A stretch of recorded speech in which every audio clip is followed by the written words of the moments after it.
یسألونک ماذا احل لہم، اے نبی یہ آپ سے پوچھتے ہیں کہ کون سی چیزیں ان کے لیے اللہ نے حلال کی ہیں۔ قل احل لکم الطیبات، آپ فرما دیجئے کہ تمام پاکیزہ چیزیں تمہارے لیے حلال کر دی گئی ہیں۔ یہ جنرل رول ہے کہ جتنی پاکیزہ چیزیں ہیں وہ حلال ہیں۔ کچھ تو تفصیلات پیچھے گزر چکی ہیں۔ 11 قسم کی چیزیں جو اللہ تعالیٰ نے حرام کی تھیں، ان میں سے بھی 4 وہ ہیں جو پرماننٹلی قرآن حکیم میں کم از کم 4 مقامات کے اوپر انہیں حرام کیا گیا: مردار، بہتا ہوا لہو، خنزیر کا گوشت، اور وہ حلال جانور بھی جس کے ذبح کے وقت غیر اللہ کا نام لیا جائے۔ اور اس کے علاوہ 7 اور تھے کہ کوئی جانور گر کے مر جائے، چوٹ لگنے سے مر جائے، صدمے سے مر جائے، گلا گھونٹنے سے مار دیا جائے، یعنی جس کو ذبح نہ کیا گیا ہو۔ وہ ساری تفصیلات، اسی طریقے سے بتوں کے تھانوں پہ جو جانور ذبح کیے جاتے ہیں ان ساری کی تفصیلات پچھلی دفعہ آئی تھی۔ اس میں خنزیر کے گوشت کے حوالے سے اس لیے یہ بات آئی کہ ویسے تو شروع میں اس صورت کے آیا تھا کہ بہیمت الانام سب کے سب حلال ہے، یعنی بے زبان مویشی۔ بے زبان مویشی وہ ہیں جو سبزی خور ہیں، ہاربیورس کہتے ہیں جی ان کو، کارنیورس اور ہاربیورس، اور اومنیورس بھی ہوتے ہیں۔ اومنیورس جو سبزی خور بھی ہیں اور گوشت خور بھی، انسان بھی اومنیورس ہے۔ لیکن سور ایک ایسا جانور ہے، خنزیر، یہ بھی اومنیورس ہے، سبزی خور تو ہے بکری کی طرح، گائے کی طرح، لیکن ساتھ یہ گوشت خور بھی ہے۔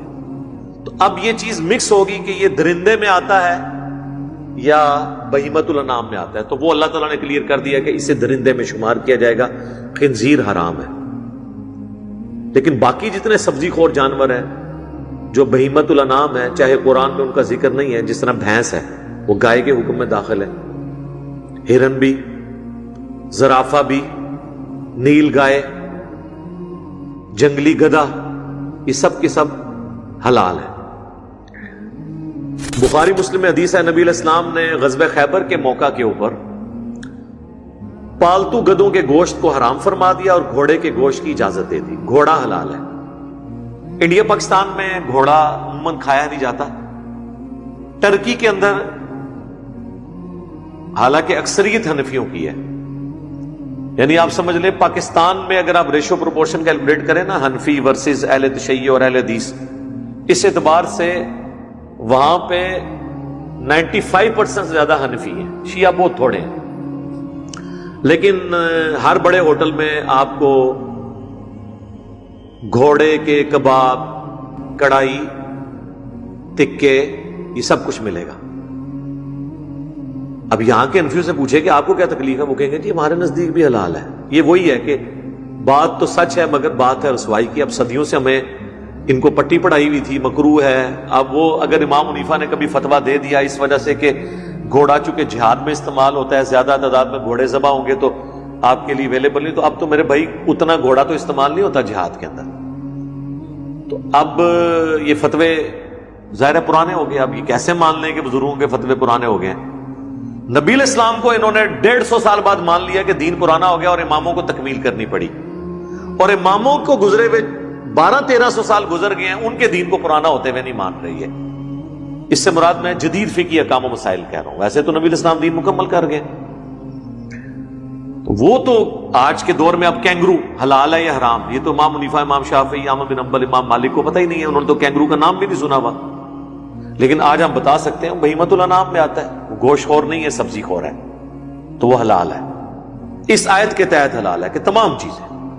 اس طریقے سے سورۃ الانعام میں اور سورۃ الاعراف میں غالباً یہ آیت آتی ہے کہ مت کہہ دیا کرو کہ یہ چیز حرام ہے، یہ حلال ہے، اپنی زبانوں کو موڑتے ہوئے خاموشی اختیار کرو۔ ہر بات کے اوپر یہ کہہ دینا حرام ہے نہیں، ہر چیز اپنی اصل میں حلال ہے جب تک کہ اسے اللہ حرام نہ کر دے۔ اس کے لیے کچھ جنرل رولز ہیں، جس طرح صحیح مسلم میں حدیث ہے کہ تمام درندے جو ہیں، چاہے وہ چرندوں میں ہوں یا پرندوں میں ہوں، چرنے والے جانوروں میں یعنی جو زمین سے کھاتے ہیں ان میں ہوں درندے، چاہے وہ اڑنے والے جانوروں میں درندے ہوں، صحیح مسلم میں یہ سب کے سب حرام ہیں۔ اب اڑنے والوں میں کون سے درندے ہیں؟ کوا، چیل، یہ جتنے گوشت خور ہیں، باز، گدھ، ایگل، عقاب، یہ سب کے سب. اور زمین میں جو ہیں ریچھ، کتا، شیر، یہ سب کے سب حرام ہیں. یہ گوشت خور ہیں، درندے ہیں. خنزیر ایک ایسا آپ سمجھ لیں سبزی خور ہے جو درندہ بھی ہے، اس حوالے سے کہ وہ گوشت خور بھی ہے. اس کے بارے میں قرآن نے کلیئر کر دیا کہ یہ سبزی خور تو ہے اگرچہ، لیکن یہ حرام ہے اور اس کا گوشت حرام ہے. اور جب گوشت حرام ہے تو اس کے گوشت کا کاروبار کرنا بھی حرام ہے. لیکن افسوس کے ساتھ امریکہ میں، یورپ میں کئی مسلمان ہیں جو خنزیر کا گوشت سپلائی کرتے ہیں اور کہتے ہیں کہ جی ہم اس کی تجارت کر رہے ہیں، خود نہیں کھاتے. تو جو چیزیں اللہ تعالیٰ نے ان کو اس حوالے سے حرام کیا ہے ان کی تجارت بھی آپ نہیں کر سکتے. وہ کہتے ہیں نہیں دیکھیں گدھا ہے، اس کا گوشت بھی تو حرام ہے تو اس کی تجارت تو جائز ہے. بھائی وہ اس لیے جائز ہے کہ گدھا گوشت کے لیے تجارت نہیں اس کی جاتی تھی، گدھا سواری کے طور پہ استعمال ہوتا تھا. گدھے کے دو یوز ہیں، گوشت جو آپ ہوٹلوں میں کھلا رہے ہیں وہ اگرچہ حرام ہے، اور دوسرا ہے اس پہ سواری کرنا. تو سواری تو نبی الاسلام نے کی ہے، صحابہ نے کی ہے، اس لیے گدھے کا کاروبار جائز ہے. اس کے گوشت کا کاروبار بھی حرام ہوگا، صرف اس کو زندہ گدھا آپ بیچ سکتے ہیں. خنزیر نہ زندہ بیچ سکتے ہیں نہ اس کا گوشت، کیونکہ خنزیر تو اس سواری کے لیے استعمال نہیں ہوتا. اس پہ آپ سواری کیا، وہ تو آپ کو مار بھی سکتا ہے. اتنا خطرناک جانور ہے، اتنا طاقتور جانور ہے، وہ آپ سمجھ لیں ایک قسم کا درندہ ہی ہے، اس کی ٹکر سے بندے مر جاتے ہیں. تو یہ اللہ تعالیٰ نے اس حوالے سے کلیئر کیا ہے. باقی مشکات المصابیح میں آپ کو دوسری جلد کے اندر نا حلال و حرام کے حوالے سے یہ جو جتنے شکار ہیں، کون سے جانور حلال ہیں، بڑی ڈیٹیل کے ساتھ آپ کو حدیث ایک چیپٹر کے اندر مل جائے گی. اس میں آپ کو یہ ساری حدیث پتہ چل جائے گی. لیکن جو ہمارے زندگی سے تعلق رکھنے والے جتنے جانور ہیں میں نے ان کا آپ کو بتا دیا کہ وہ سب کے سب حلال ہیں، سوائے چند باتوں کے جو میں نے بتائی کہ گدھا حرام ہے، خنزیر حرام ہے اور درندے حرام ہیں. اگر آپ پوچھیں زیبرا، تو زیبرا بھی ظاہر گوشت خور نہیں ہے، وہ جنگلی گدھا ہے، وہ حلال ہے. وہ یہ والا گدھا نہیں ہے، جنگلی گدھا ہے. نیل گائے حلال ہے. مار خور تو وہ بھی بہیمت الانام میں آتا ہے، بکرے کی ایک فارم ہے، اس کا کھر بھی کٹا ہوا ہوتا ہے، بڑی نشانی ہے. اچھا اگلے دن نا کچھ عرصہ پہلے کی بات ہے، میں زرافے کے اوپر غور کر رہا تھا کہ زرافہ جو ہے یہ حلال ہے یا حرام ہے. تو میں نے اپنی وائف سے پوچھا کہ یہ زرافہ جو ہے اس کا وہ جو اس کے پاؤں کا کھر جو ہے وہ کٹا ہوا ہوتا ہے یا گھوڑے کی طرح ہوتا ہے؟ کیونکہ اگر کٹا ہو تو پھر مسئلہ ہی حل. اونٹ کا بھی کٹا ہوا ہے، گائے کا بھی، بھینس کا بھی، بکری کا بھی، دمبے کا بھی. اس نے کہا میں نے تو کبھی غور ہی نہیں کیا اس کے اوپر. تو مجھے کہنے لگا کہ ہمارے پاس ایک ماڈل پڑا ہوا ہے، ماڈل میں دیکھا تو اس کے کھر کٹے ہوئے تھے. میں نے کہا نہیں ہو سکتا ماڈل غلط ہو. پھر میں نے جا کے یوٹیوب پہ اس کی ویڈیوز اور وہ ساری چیزیں دیکھی. یہ پچھلے سے پچھلے سال کی بات ہے کہ میں نے پھر زرافے کے اوپر ایک وہ ریکارڈنگ بھی کروائی تھی کہ یہ سبزی خور ہے. اب امام حنیفہ کو تو زرافے کا نہیں پتا، انہوں تک زرافے کو نہیں لکھا. یہ کہتے ہیں نا جی بتائیں قرآن و حدیث میں بھینس کہاں لکھی ہوئی ہے، آپ بتائیں فقہ حنفی میں زرافہ کہاں لکھا ہوا ہے. اگر اس کی بنیاد پہ آپ نے قرآن و حدیث کو نیچا کر کے اپنے اماموں کو اوپر کرنا ہے تو پھر ان سے اوپر تو میں ہو گیا. میں تو اس سے بھی اگلا ورژن میں نے زرافے کی بات کی ہے. اب فقہ حنفی میں جب تک امام حنیفہ سے زرافے اور کینگرو کا نہیں بتاتے نا تو ہم تو نہیں مانیں گے، اور میں نے بتا دیا تو آپ نے ان کو چھوڑ کے میرے مقلد ہو جانا ہے. یہ میں نے for the sake of argument ایک تفنن کے طور پہ بات کی. اجتہاد اسلام کی خوبصورتی یہ قیامت تک جاتی ہے. اور دیکھ لیں اس میں ہے کہ تمام پاکیزہ چیزیں حلال ہیں. پاکیزہ جو ہیں گندی نہیں ہیں چیزیں، اور ان میں کوئی صحت کے لیے مضر صحت اس میں چیزیں ایسی نہ ہوں کہ جو آپ کھانے سے مر سکتے ہوں. ایسی کوئی جڑی بوٹی نہ کھا لیں سبزی سمجھتے ہوئے، تو وہ آپ کے لیے حلال نہیں ہوگی. ہاں سمندر کے جتنے جانور ہیں نا جو پیورلی سمندری ہیں ان کا احرام کی حالت میں شکار بھی جائز ہے اور وہ حلال بھی ہے. چاہے ویل مچھلی ہو، چاہے ڈولفن ہو، کوئی بھی مچھلی. کیکڑا بھی حلال ہے. جو پیورلی سمندر کا جانور ہے، جو سمندر اور خشکی دونوں میں رہتے ہیں نا، ان کے لیے میں بات نہیں کر رہا. جس طرح مگرمچھ ہے، ویسے مگرمچھ تو عموماً میٹھے پانی کا جانور ہے. مجھے کسی نے بتایا کہ سمندری مگرمچھ بھی ہوتے ہیں، ویسے مجھے تو نہیں، میرے علم میں کہ سمندری مگرمچھ کیا، کچھووں کو تو مجھے پتا ہے کہ ہوتے ہیں، لیکن کچھوا ہے، مگرمچھ ہے، یہ وہ جانور ہیں جو سمندر میں بھی زندہ رہتے ہیں اور دریا میں بھی زندہ رہتے ہیں اور خشکی میں بھی. یہ حلال نہیں ہوں گے، یہ پیورلی وہ جانور نہیں ہے. لیکن ویل مچھلی سمندر کے اندر زندہ ہے، باہر نکل کے مر جائے گی. ویسے فوراً نہیں مرتی، 5-6 گھنٹے تک بھی زندہ رہتی ہے. کیکڑا بھی فوراً نہیں مرتا، کافی دیر تک زندہ رہتا ہے، لیکن الٹیمیٹلی وہ مر جاتا ہے بغیر پانی کے. تو وہ ہو گیا پھر حلال، ایک یعنی جھٹکا رول ہے. لیکن فقہ حنفی آپ کو پتا ہے وہ ویل مچھلی کو حرام کہتی ہے. بڑے بزرگ لکھ کے وہ کہتے ہیں نہیں، ویل مچھلی کو اس لیے ہم حرام کہتے ہیں کہ مچھلی نہیں، یہ میمل کی ایک قسم ہے، یعنی یہ انڈے نہیں دیتی، یہ بچے دیتی ہے. ویل مچھلی جو ہے یہ دیتی ہے بچے، جس طرح میملز کے بچے ہوتے ہیں عام جانور. لیکن عموماً جتنی مچھلیاں وہ انڈے دیتی ہیں. تو وہ کہتے ہیں یہ مچھلی میں نہیں آتی. یہ انہوں نے نا ایک مسئلہ اخذ کر لیا بیچ میں سے. لیکن مصیبت ان کے لیے بن جاتی ہے کہ بخاری مسلم دونوں میں حدیث ہے، ابو عبیدہ ابن جرح اور ان کے ساتھیوں کو نبی الاسلام نے ایک جہادی مہم پر روانہ کیا. ان کے پاس ساز و سامان کھانے کا ختم ہو گیا. وہ کہتے ہیں اللہ تعالیٰ نے ایک بہت بڑی مچھلی جو ہے نا وہ ہمارے لیے بھیج دی. سمندر سے وہ آ کے گر گئی کنارے پہ. وہ مرزانہ طور پہ بھی ہو سکتی ہے اور ایک نیچرل پروسیس بھی ہو سکتا ہے. ویسے بھی کبھی کبھار وہ سمندر اگل دیتا ہے مچھلیاں اس طرح کی. لیکن چونکہ بزرگوں کی بات ہے ہم اسے کرامتی مان لیتے ہیں. بہرحال جب بھی کوئی ایسی غیبی مدد آئے تو اسے اللہ کی طرف ہی منسوخ کرنا چاہیے. تو وہ صحابی کہتے ہیں ہم 15 دن تک اس کا وہ گوشت کھاتے رہے، اتنے سارا ہمارا قافلہ تھا. تو اس میں بھی تھا کہ کوئی حنفی کہہ دیتے کہ نہیں وہ روزانہ ایک ایک بوٹی تقسیم کرتے تھے، عہد چھوٹی سی تھی. ہاں انہوں نے کہا نا کہ وہ بخاری مسلم میں حدیث جو عصر کی نماز کا، کہ عصر اور مغرب میں اتنا وقفہ ہوتا تھا کہ ایک اونٹ کو نہر کیا جاتا، اس کے 10 حصے کیے جاتے اور اس کے بعد اس کو پکایا جاتا، پکا کے ہم کھا بھی رہتے. تبھی بھی اب بھی سورج بلند ہوتا.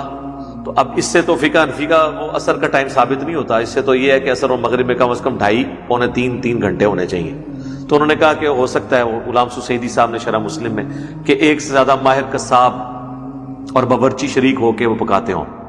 تو اس طرح اس میں بھی وہ کر سکتے تھے. لیکن اللہ کا شکر ہے مسئلہ حل کیا. اس حدیث میں آگے الفاظ ہیں کہ اینڈ پہ حضرت ابو عبیدہ نے کہا کہ اس کا وہ جو اندر سے ہڈیاں نکلی ہیں نا، تو ڈھانچہ، تو ان کو جوڑو. وہ جس طرح وہ پسلی ہوتی ہے نا، آپ کو پتا نا یوں پوری نکل آتی ہے نا فش کی جو بون ہوتی ہے. تو انہوں نے جب اس کی وہ 2 پسلیاں یوں جوڑی نا، تو وہ کہتے ہیں بخاری مسلم کے الفاظ ہے کہ ایک اونٹ سوار جو تھا نا وہ اس کے نیچے سے گزر جاتا تھا، اتنا وہ اونچی اس کی ہائٹ تھی. لیکن فقہ حنفی والوں کو اونٹ پہ بھی کتا کاٹ سکتا ہے، ٹھیک ہے، اس کا تو کوئی علاج نہیں ہے. اب ان سے پوچھیں کہ اتنی بڑی مچھلی کون سی ہوتی ہے انڈے دینے والی، جو زمین سے ایٹ لیسٹ آپ سمجھ لیں، میرا خیال ہے اگر یہ بندے سمیت کیلکولیٹ کریں 10-12 فٹ تو کہیں نہیں گئے. 12 فٹ کے ڈھانچے والی کون سی مچھلی ایسی ہے جو انڈے دیتی ہو؟ انڈے دینے والی مچھلیاں تو چھوٹی چھوٹی ہوتی ہیں، جتنی مرضی آپ کر لیں، 100 کلو کی بھی کر لیں اس کا بھی ڈھانچہ اس سے بڑا نہیں ہوگا. اور یہ وہی ہو سکتی ہے. آپ پتہ ہے ایک ایک ویل مچھلی اتنی ہے کہ افریقہ کے 11 ہاتھی ہو نا، اس کے برابر ایک ویل مچھلی بھی ہے پیسیفک اوشن کے اندر، اٹلانٹک کے اندر. 11 ہاتھی بڑے سائز کے ایک ویل مچھلی.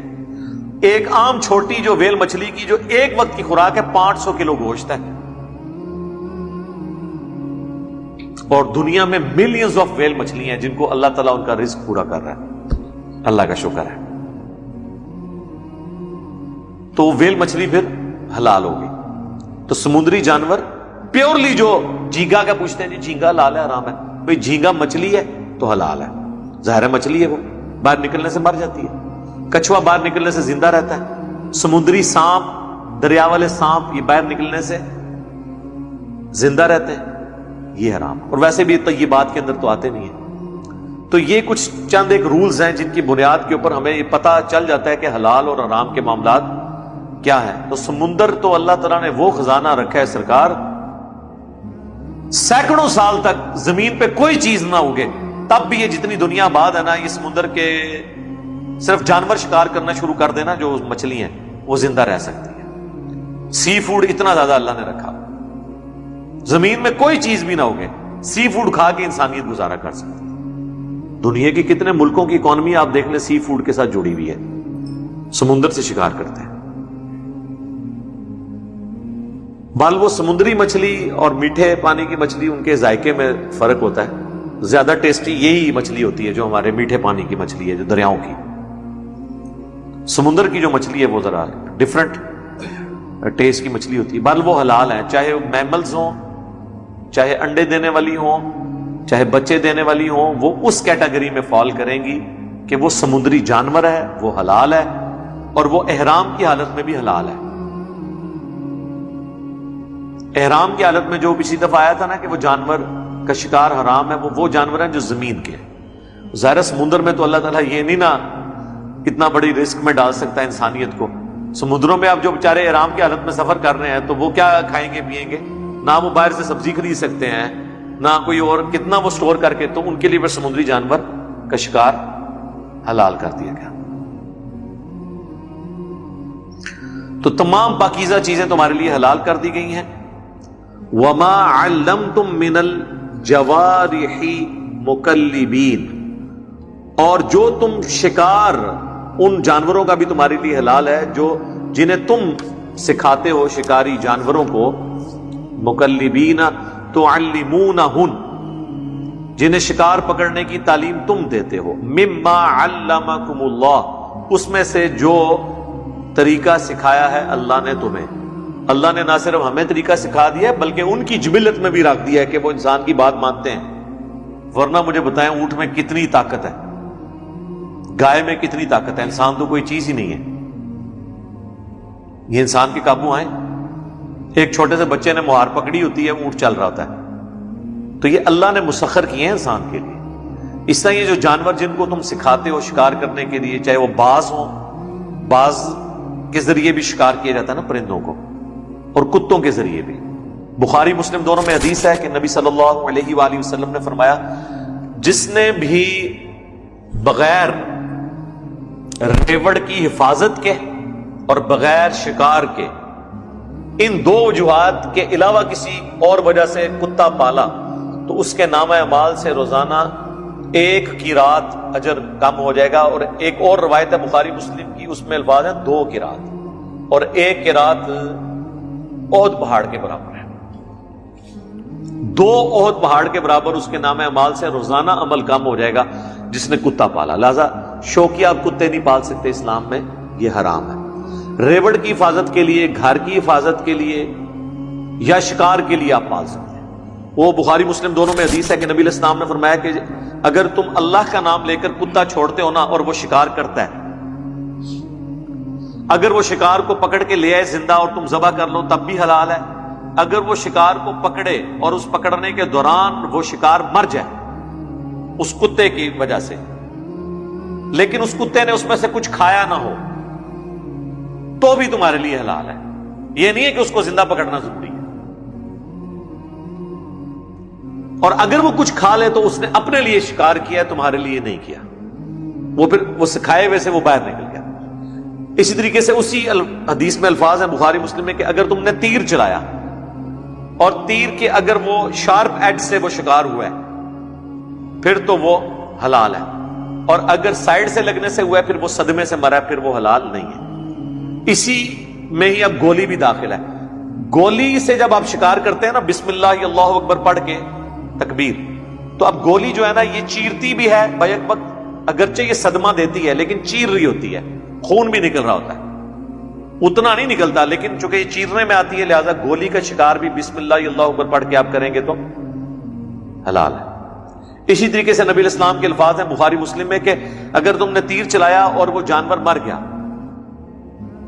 لیکن اس وقت نہیں تمہیں ملا، کچھ دیر کے بعد ملا، 1 یا 2 دن کے بعد، اور اس کے اندر ابھی بدبو پیدا نہیں ہوئی تو وہ بھی تمہارے لیے حلال ہے۔ اب تیر سے وہ ہو تو گیا تھا حلال، لیکن اس کا جسم آپ کو بعد میں ملا ہے اور وہ تعفن کا شکار ہو گیا، پھر وہ مردار میں آ گیا۔ لیکن یہ تیر اگر آپ نے جناب سائبیریا میں چلایا ہے تو آپ بے شک 1 سال کے بعد جا کے کھا لیں، حلال ہے آپ کے لیے، کیونکہ اس میں تعفن آنا ہی نہیں ہے۔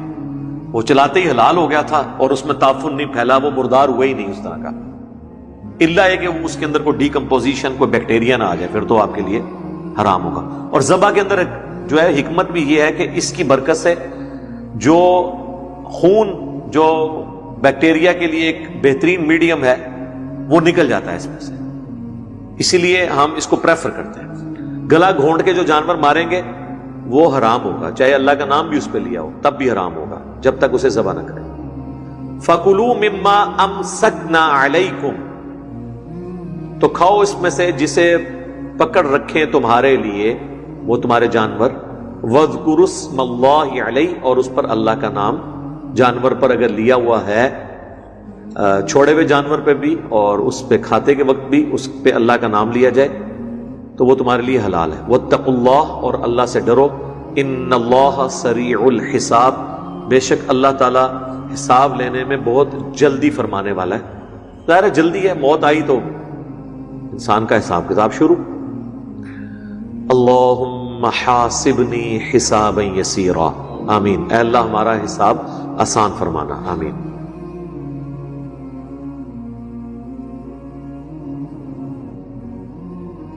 وَلَنَبْلُوَنَّكُمْ بِشَيْءٍ مِّنَ الْخَوْفِ وَالْجُوعِ وَنَقْصٍ مِّنَ الْأَمْوَالِ وَالْأَنفُسِ وَالثَّمَرَاتِ، ہم ضرور آزمائیں گے دنیا کی زندگی میں تمہیں خوف کے ذریعے، بھوک کے ذریعے، جان اور مال میں نقص کے ذریعے، وَبَشِّرِ الصَّابِرِينَ، اور بشارت ہوگی صبر کرنے والوں کے لیے۔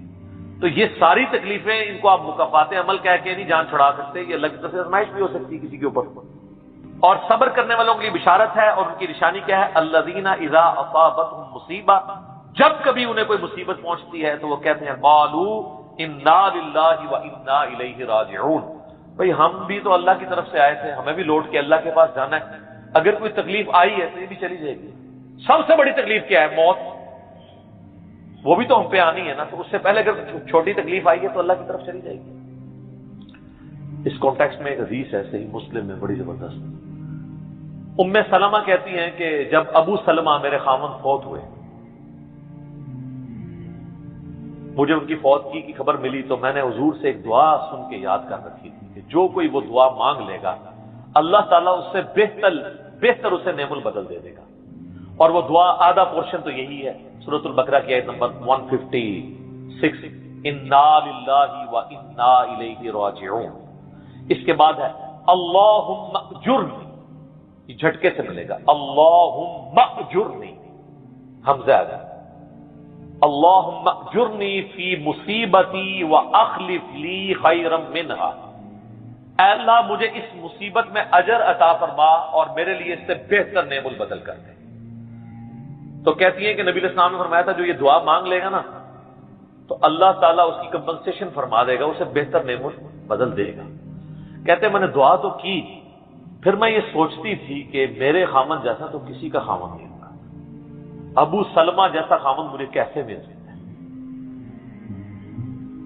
تو جب عدت پوری ہوئی تو نبی علیہ السلام نے پیغام کا نکاح کا پیغام بھیج دیا، ام المومنین بن گئی۔ اور یہ ہماری وہ ماں ہے جو سب سے آخر میں فوت ہوئی ہے 64 ہجری میں، واقعہ کربلا کے بھی 3 سال بعد۔ تو اس دعا کی یہ دعا یاد رکھیں، چھوٹی موٹی بھی کوئی بھی تکلیف، کوئی بچوں کو پہنچتی ہے گھر میں، کسی کو زخم لگتا ہے، ٹھوکر لگ جاتی ہے، کوئی مالی نقصان ہو جاتا ہے، فوراً کی دعا۔ اور میں نے الحمدللہ 20 دفعہ یہ دعا آزمائی ہے۔ وقتی طور پہ تو فیل ہو رہا ہوتا ہے کہ یار کوئی مسئلہ خراب ہو گیا، لیکن اس کے بعد اسی شر کے اندر خیر چھپی ہوئی ہوتی ہے، وہ مل جاتی ہے۔ اس آپ دعا کو یاد رکھیں، اور صبح شام جو چھوٹی موٹی کوئی خبریں بھی آپ کو ملتی رہتی ہیں نا، اس کے اوپر آپ یہ دعا پڑھتے رہیں، یہ آپ کے لیے ایک بہت بڑا وظیفہ ہے انشاءاللہ تعالی۔ نیک لوگوں کو جو تکلیفیں آتی ہیں نا دنیا میں، وہ ان کے درجات کو بلند کرنے کے لیے آتی ہیں، اور یہ اللہ تعالیٰ نے بڑی سختی کے ساتھ سورۃ العنکبوت کے اندر نا صحابہ کرام کو ایڈریس کر کے نا یہ فلسفہ کلیئر کیا ہے، آیت نمبر 2 اور 3 کے اندر۔ احسب الناس ان یترکوا ان یقولوا آمنا وهم لا یفتنون، کیا لوگ اس گمان میں ہیں کہ انہیں صرف اس بات پہ چھوڑ دیا جائے گا کہ وہ ایمان لے آئے اور ہم ان کی آزمائش نہیں کریں گے؟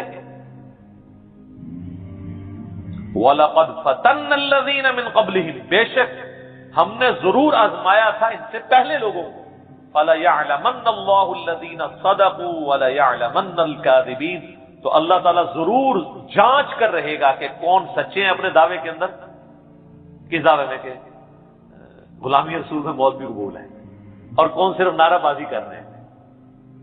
اللہ تعالیٰ ان کو ظاہر کر کے رہے گا، جانچ کے۔ تو یہ اللہ تعالیٰ نے اپنا اصول رکھا ہے، یونیورسل ٹروتھ۔ اس کانٹیکسٹ میں صحیح بخاری میں ایک حدیث ہے، صحابہ کرام نے جب کافروں کی تکلیفوں کا ذکر کیا نا حضور سے، تو آپ نے فرمایا صبر کرو، اللہ کی قسم تم سے اگلے لوگوں کو زمین میں گاڑا جاتا تھا، سر کی مانگ پہ آرا رکھا جاتا تھا اور کہا جاتا تھا کہ اسلام چھوڑ دو، اور وہیں ان کے دو ٹکڑے کر دیے جاتے تھے، وہ اپنے دین پہ قائم رہتے تھے۔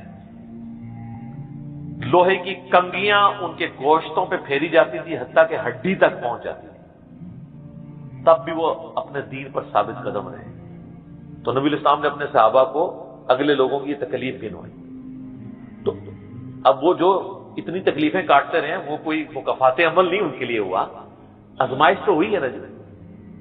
تو نیک اور برے لوگوں کے اعتبار سے ڈفرنٹ ہے، یہ ذہن میں رکھیے گا۔ بخاری اور مسلم کی متفق علیہ حدیث ہے، نبی علیہ السلام نے فرمایا مسلمان کو کوئی بھی تکلیف پہنچتی ہے، دکھ درد بیماری، کوئی اندیشہ کہتے ہیں ذہنی ٹینشن کو، صرف کہ یہ نہ ہو جائے، حتیٰ کہ اس کے پاؤں میں کانٹا بھی چبھ جائے، تو اللہ تعالیٰ اس کے بدلے میں اس کے گناہوں کو معاف کر دیتا ہے۔ اور مسلم شریف میں ڈیٹیل ہے کہ جب یہ سورۃ النساء کی آیت نمبر 123 نازل ہوئی نا، کہ چھوٹے سے چھوٹے اعمال کا بدلہ بھی ملے گا، چھوٹی سے چھوٹی نیکی کا بھی، تو صحابہ پریشان ہو گئے، ان کا یا رسول اللہ ہم تو یہ تو سارے پکڑے جائیں گے، اس طریقے سے کوئی بندہ پرفیکٹ ہو سکتا ہے؟ تو حضور نے فرمایا پریشان ہونے کی ضرورت نہیں ہے، مسلمان کو جو دنیا میں تکلیفیں اور بیماریاں آتی ہیں نا، وہ اس کی ان غلطیوں کا کفارہ بن جاتی ہیں۔ حتیٰ کہ جامعہ ترمذی میں ابو داؤد میں ایک حدیث ہے، نبی علیہ السلام نے فرمایا کہ دنیا میں سب سے زیادہ تکلیفیں انبیاء کو آتی ہیں، تو کیا انبیاء پہ مکافات عمل ہو رہا ہوتا ہے؟ نعوذ باللہ۔ اس کے بعد ان پہ آتی ہیں جو ان کے بعد اللہ تعالیٰ کو سب لوگوں سے بڑھ کے محبوب ہوتے ہیں۔ آپ نے صحابہ کا بھی نام نہیں لیا، فرمایا جو بھی، وہ اس زمانے میں بھی ہو سکتا ہے، آج کے زمانے میں بھی، کیونکہ بعض صحابہ تو ایسے ہیں جنہوں نے کفر کی زندگی میں بھی موج کی ہے اور اسلام کی زندگی میں موج کی ہے، وہ تکلیفوں سے گزرے ہی نہیں۔ اچھا، اور پھر فرمایا اس کے بعد وہ لوگ ہیں جو اس کے بعد اللہ کو سب سے بڑھ کر محبوب ہوتے ہیں، حتیٰ کہ انسان پہ تکلیفیں آتی رہتی ہیں اور اس کی موت کا وقت آ جاتا ہے اور اللہ تعالیٰ اسے پاک و صاف کر کے دنیا سے اٹھا لیتا ہے۔ یہ جو لوگ کہتے ہیں نا یار وہ موت کے وقت فلانے کے ساتھ، یار وہ احمد دیدار صاحب 9 سال تک قومے میں رہے ہیں، اتنی اسلام کی انہوں نے خدمت کی، ہزاروں عیسائیوں کو مسلمان کیا، لاکھوں مسلمانوں کے ایمان کی حفاظت کا سبب اللہ نے ان کو بنایا، لیکن وہ 9 سال تک قومے کی حالت میں رہے، 1996 سے لے کے 2005 تک۔ تو کوئی کچھ کہتا تھا جی یہ وہ جی وہ، عیسائی بھی ان کو کہتے تھے دیکھو جی اس کو بدوا لگی اور یہ وہ کیا گستاخ ہے، یہ وہ ہے۔ تو یہ تو کوئی طریقہ نہیں۔ اس طریقے سے جنید جمشید صاحب جب شہید ہوئے تو آپ دیکھ لیں ان کے مخالفین نے ان کے بارے میں کیا بات کی۔ اور سر صحابہ کرام کو تو رومن امپائر کی بیٹل فیلڈ کے اندر تیل کے کڑاؤں میں روسٹ کیا گیا، تو آپ کیا کہیں گے نعوذ باللہ ان کے ساتھ یہ کچھ ہو گیا؟ ابو عبیدہ ابن جرح، معاذ ابن جبل لاڈلے ترین اصحاب ہیں، طاعون کے مرض میں شہید ہوئے ہیں، اور طاعون میں اتنے بڑے بڑے پھوڑے جسم کے اوپر نکلتے ہیں۔ آپ تو سمجھتے ہیں کہ صحابہ کرام جو ہے وہ بڑے سکون سے بیٹھتے ہوں گے اور پھر کلمہ پڑھتے ہوں گے، ساتھ ہی ایسے روح پرواز کر جاتی ہوگی۔ حضرت حمزہ ابن عبد المطلب کا مسلح ہوا ہے، سید الشہداء ہیں۔ حضرت حسین علیہ السلام کے ساتھ جو کچھ کربلا میں ہوا ہے، تو نیک بندوں اور عام بندوں کے اعتبار سے اس کا حکم ڈفرنٹ ہے۔ نیک بندوں کے درجات بلند ہوتے ہیں۔ حسین ابن علی سے اتنی بڑی قربانی نے اللہ نے لی کہ قیامت والے دن ان کو جنتی نوجوانوں کا جو سردار ہونا ہے اس کو جسٹیفائی کیا جائے کہ آؤ جی حسین جیسی ہے کسی قربانی، بنا دینا ہے سردار، آ جاؤ لے کے آؤ۔